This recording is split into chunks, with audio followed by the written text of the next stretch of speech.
everybody. Thanks for joining us for Ask Stacy and Amanda on live with BND. So we are live every single Tuesday, most of the time at 2:30, but sometimes, other special events. So just make sure that you give us a like, turn on those live notifications, just so you know every single time we go live. We are also now on Instagram, so make sure you give us a like over there and follow us, just in case we have any special contests or anything like that. We usually put our lives on there after they're done here on Facebook. So remember, if you have any questions, leave us a comment below. We will answer it live, or if you send us a message, we'll get back to you as soon as we can. Today we are talking to Valerie Fisher from the Department of Public Instruction about the GED. So thank you so much for joining us today, Valerie. Thank you. It's nice to be here. I appreciate the time and the attention and interest. Yeah, you bet. All right, so Val, I'm sure a lot of people, in general, know what the GED is. They probably think, oh yeah, it's an alternative to a high school diploma. But what is the actual difference between a GED and that high school diploma? A high school diploma is something that is earned by spending time in the classroom and achieving credits as required by a district to receive a graduation diploma. A GED, which stands for General Educational Development, is more of a competency, and so it's completion of 4 separate tests, and if you receive a passing grade in all 4, you get the GED, and so it is considered an alternative high school equivalency and or a diploma. And see, I probably couldn't have told you before right then what GED actually stands for. Yes. So you mentioned those 4 tests. What are the different subject areas that students are tested on? The 4 subject areas within the GED are language, arts, math, social studies, and science. And you don't have to take all 4 at one time. You can take them as you prepare for them.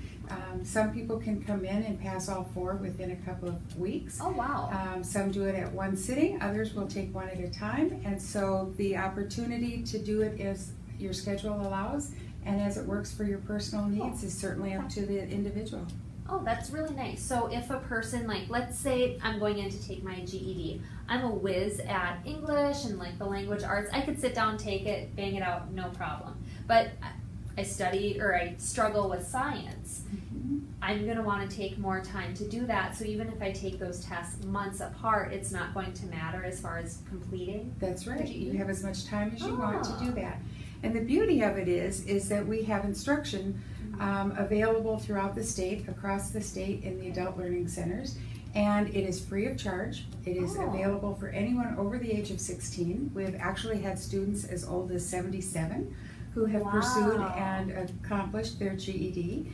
And so the instruction is free. The hours are very convenient, morning, afternoon, and evening. Wow. So flexible schedules to meet people's personal schedules and to work around their family, their life, their careers. And it's something that they can do at their own pace and still get instructional help for. So when you say instructional help, is that one-on-one tutoring? Is that study skills? What do you mean by instruction? Instruction can be done in several ways. We have classes so that you can learn in a classroom of 30. If you prefer to have instruction more one-on-one until you're comfortable, we can do it that way. A lot of people will do small groups, putting people together so that you make some friends and you connect with someone.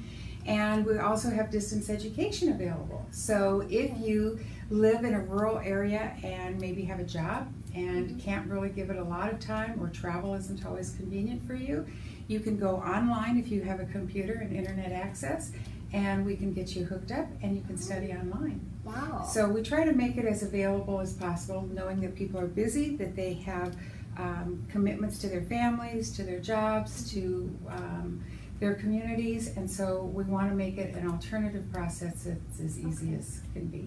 That's really awesome. So I didn't realize, I just, kind of figured it was oh, this is where you go to take the test, and then you go, and there's some resources, but this is really comprehensive. Yes. It's really important that we start where people are at. Some people may have dropped out of school or ended their education within just the past few months. Others are 50 years old and haven't been in a classroom for 30 some years, and they're really nervous about where to start and what to do. And so by giving them instruction that's very self-paced and either group or individual small classroom, people can kind of find their niche and find what works best for their learning styles. And take, for example, if you were testing, you would take the test that you do best in first. Yeah. It's important that you get a little bit of self-confidence and pass a test that you feel comfortable in. And then tackle those harder ones, because again, the instruction is free and it's available for as long as you're interested. That's awesome. So if a student were interested, no matter where they are, if they're 18, 34, 72, who wanted to get started, where would they go? They can do a couple of things. They can go to GED.com, and there's all the information on the GED website, and they can also contact the Adult Education Office at DPI. Okay. And we have adult learning centers in Williston, Minot, Devils Lake, Belcourt, Grand Forks, Fargo, Wahpeton, Valley City, Jamestown, Bismarck, and Dickinson. Wow. So basically all of the what would be considered a large city Yes. in North Dakota, Yes. they can do that, and they can go online to get that distance and opportunity too. Mm-hmm.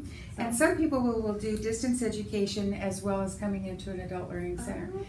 So they can work on it in their spare time when it works for them, but also come in and get some instruction and just get some reaffirmation on content subjects that are hard, Sure. or to get the concepts reinforced and to say, I got this, I can figure this out, I get it. Great. Well, that is awesome to know. What advice would you give to anyone who is considering, finally taking that step and going back for their GED? What advice would you give to those folks? I would say do it. Just jump do in it. and do it.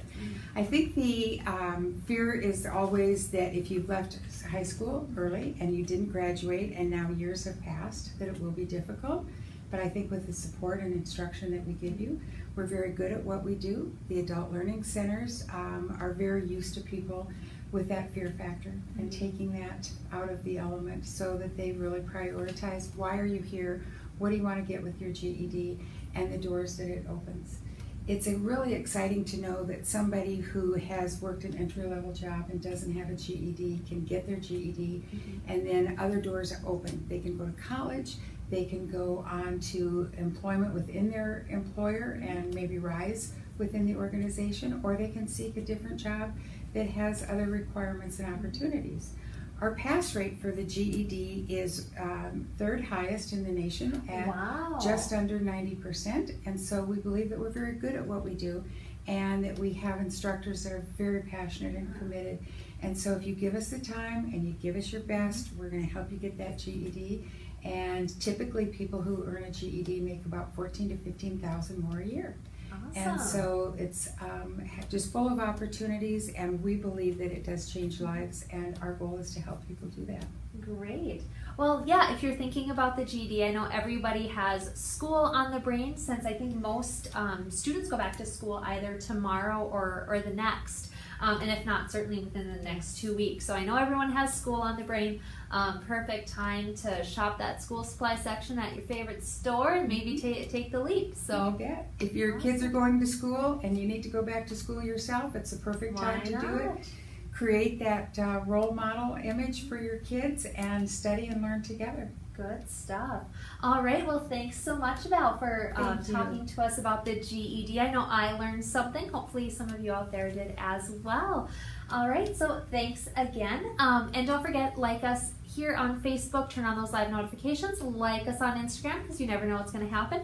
And make sure to tune in next Tuesday, August 28th at 2:30, because Stacy will be back. I know she's been off for a few weeks, but she will be live in Fargo next week. So thanks again, and we will see you next week. Bye.